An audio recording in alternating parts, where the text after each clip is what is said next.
Bonjour, eh bien, je me présente, Michel Parizeau, je suis membre actif de l'association Tradition Meusienne et je vais vous parler aujourd'hui de la fête du four. Donc, la fête du four a ses activités traditionnelles et ses manifestations traditionnelles autour du four, bien sûr, où on fabrique le pain. Mais comme tous les ans, nous avons un thème particulier. Vous vous souvenez, l'année dernière, peut-être, c'était les groupes folkloriques qui venaient de toute la France pour représenter toutes les régions de France. L'année précédente, c'était les véhicules depuis le fardier de Cugnot jusqu'aux voitures électriques. Et cette année, nous avons choisi comme thème la Meuse et le canal. Nos activités traditionnelles, le four à pain bien évidemment, la rue gourmande, la potée de la Rébonde, qui fait aussi partie des animations traditionnelles. Nous aurons des activités batelières et fluviales le long du canal et autour de l'écluse.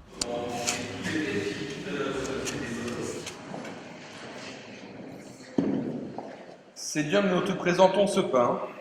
Il est le fruit de la terre que tu nous donnes. Il est le fruit de notre travail.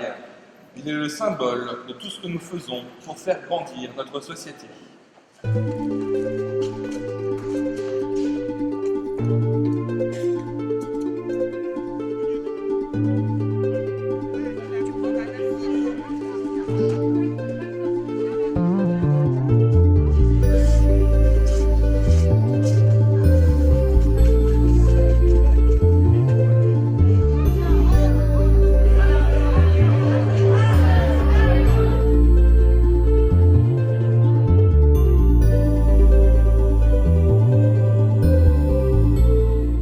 Il y avait quoi au menu? Côté Lorraine. Un petit commentaire, monsieur, sur le repas? Ah, impeccable, oui. La Rébonde, elle travaille bien. Hein. Voilà, impeccable. On viendra, de toute façon. Ça fait combien? 4-5 ans qu'on vient déjà. Ah oui? Quel est votre avis sur la potée Lorraine, madame? Très très bonne. Oh, elle était. Non, c'était. C'est bon. Bien cuite et tout, elle était bien.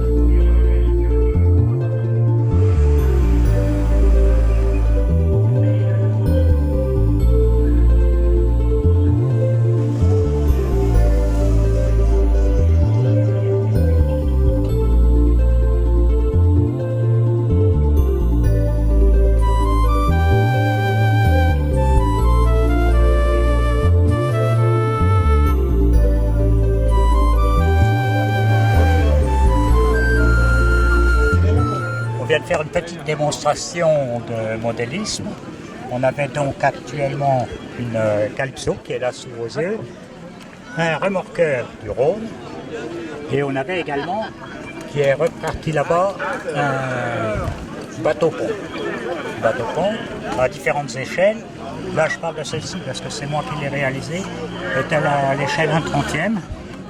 La Calypso de Cousteau, que je pense tout le monde connaît. Voilà un peu les bateaux que nous construisons au club nautique de Thierville.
Donc on pourrait imaginer que ce costume est un costume de cosmonaute. Ben non, pas du tout.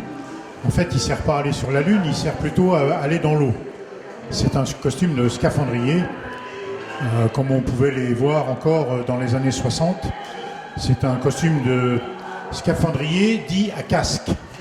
Donc on a la combinaison qu'on appelle en termes techniques une peau, ainsi qu'un casque en cuivre que l'on fixe dessus pour permettre l'étanchéité. Et à l'intérieur, bien sûr, se trouve un homme, un plongeur, un scaphandrier qui est alimenté en air pour respirer par une pompe à bras manœuvrée par 2 coéquipiers. Le scaphandrier, proprement dit, quand il est tout équipé, il ne peut pas se déplacer seul. Donc ses coéquipiers doivent l'aider à descendre dans l'eau. Alors pourquoi il ne peut pas se déplacer? Parce que souvent, au lieu du terme scaphandrier, on dit que c'est un pied lourd. Alors pourquoi un pied lourd? Tout simplement parce qu'il a des petites chaussures. On pourrait aller danser avec. Chaque chaussure ne pèse que 15 kg. Hein, donc vous voyez, déjà il a 30 kg au pied. Le casque pèse 5 kg. Et on lui ajoute, pour qu'on soit sûr qu'il reste bien au fond pour pouvoir travailler, puisque c'est un costume de travail, on lui ajoute 2 plaques de plomb de 30 kg chacune. Hein, il faut être sûr que ce scaphandrier puisse rester au fond et donc travailler comme on voit travailler aujourd'hui les cosmonautes. Vous savez, ils ont des gestes très lents. Le scaphandrier avait la même gestuelle. Il ne restait pas très longtemps au fond parce que à l'époque, simplement insuffler de l'air avec la pompe, c'était pas très pratique. Et puis,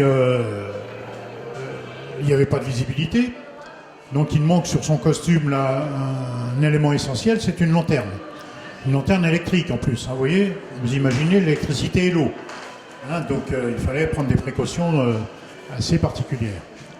Et puis le scaphandrier, il était employé souvent des services de la navigation et il permettait soit d'entretenir, soit de dépanner les parties d'écluses ou d'ouvrages de navigation, soit d'aider au dépannage des bateliers, soit parce que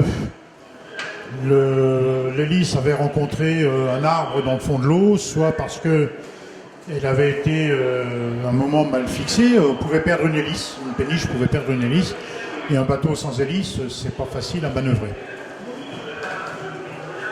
On a connu donc ces types d'éléments